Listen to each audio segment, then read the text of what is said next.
And so they came back 3 nights later. And the game before. What's weird and suspicious is that everything in that post was a lie. Everything. From the, didn't they read the scouting report? Should have drove him left. In 96? That wasn't even a thing when you thought it was a thing. Definitely not in 96. Jordan is on his way up. And you guys have beat the Bull Street 3 consecutive years. And you guys have something called the Jordan Rule. Yeah. Talk to us about that. Another thing you would have liked, Matt, because push him left. And then he says, well, after we beat the Bulls at the Sky Dome, well, 3 days later we went to Chicago.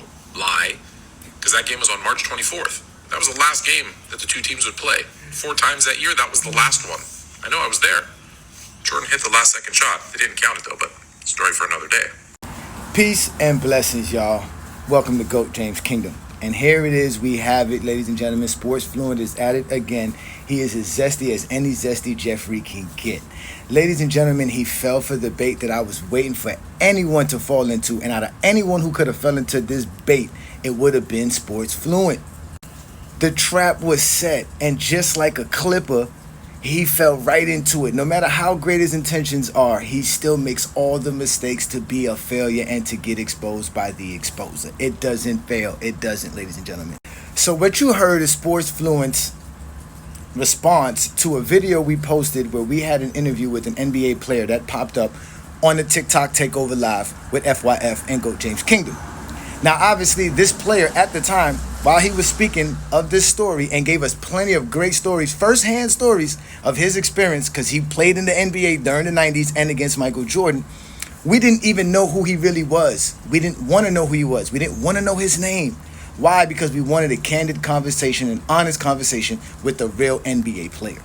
But on TikTok, you guys don't know how to do that. You just looking for an argument. You just want to fuss and fight.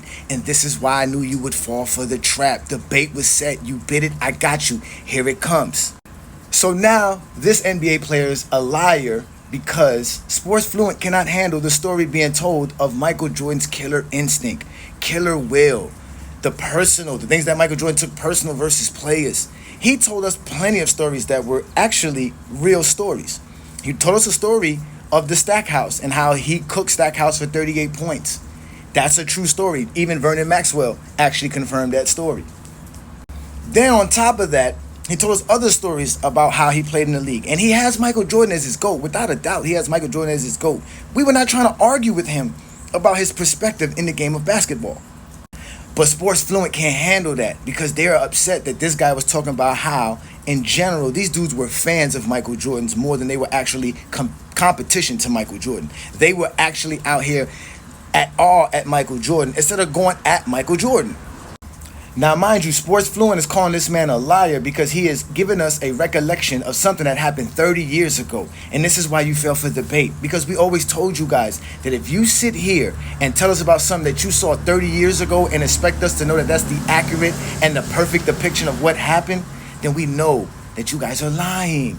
That's why you're the liar as well. You want to call him a liar for going back 30 years and saying he was there like you were there? At least we know he was there. He's going to give us the first-hand perspective, but you can't do that. You went and found some descriptive game that he probably wasn't even talking about because you're not paying attention to listen, you're paying attention to argue. And this is going to be my proof to that, to why you're one of the most zestiest of them all. You're not as zesty as Zesty Fitness and Rants, but Sports Fluent, you're very, very, very close. So you said he lied because you mistakenly took a game that he supposedly played in 96 when he just said that they beat the Bulls in 96, but this is a game in 97 where Jordan played bad, that he was at that game. And this is where Jordan shot 5 of 17 from the field and scored 12 points. And just a couple of weeks later, Michael Jordan goes ham on that same team, the Toronto Raptors. You can see it's right here. Then he goes to the game in April, which is a few weeks later, which is fine. He doesn't have to be accurate with the actual amount of games or days. He only cares about playing Michael Jordan anyways. But as you can see, Michael Jordan puts up a 30-point triple-double. So how inaccurate was he? Or you was inaccurate.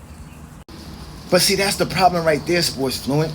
You just want to nitpick at conversations that you knew nothing about. Because at the end of the day, you didn't even know who we were talking to and what we were talking about. You just heard Toronto Raptors, Michael Jordan, and us making fun of him because he was out here praising Michael Jordan instead of playing against Michael Jordan. Here is you asking me, which player is that? You're going to fact check. How are you going to fact check a player you don't even know who you're talking about? Think about that, Sports Fluent. You're out here talking about a player you don't even know who you're talking about. And all for the sake of keeping this man's legacy alive. An aura that supposedly Michael Jordan has. This is y'all problem. Y'all think y'all in a relationship with Michael Jordan. We put y'all in a bait. At the end of the day, everything that you want to say about Michael Jordan is all lies. Just like you call Sharon Wright a liar.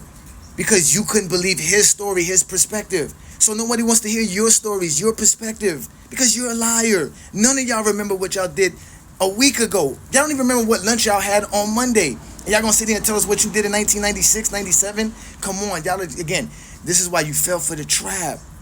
And this is the fluidity that you want to spew out to your fan base. But this is why you're on the Hall of Fame of exposure, Fluent. Because you don't understand this. And with that being said, ladies and gentlemen, we must always remember that when you step up the GOAT James Kingdom, you got to be correct. Because we're not out here to argue. We only here to expose.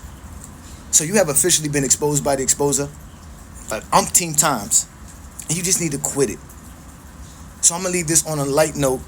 And shout out to Sharon Wright for stepping up and giving us a great conversation and telling us some great stories and factual information about the NBA.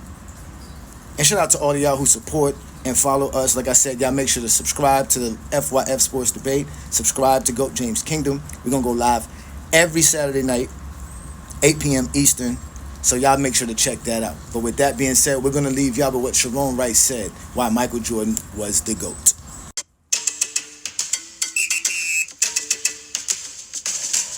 Sometimes I dream that he is me. Got to see that's how I dream to be. I dream I move. I dream I groove. Like Mike. If I could be like Mike. I wanna be like Mike. Like Mike. If I could be like Mike. Be like Mike. Be like Mike. Yeah, I try. Sweet to fly. Oh yeah. Just one day if I could be that way. I dream I move. I dream I do. Like Mike. If I could be like Mike. Like Mike. If I could be like Mike. Like Mike. If I could be like Mike.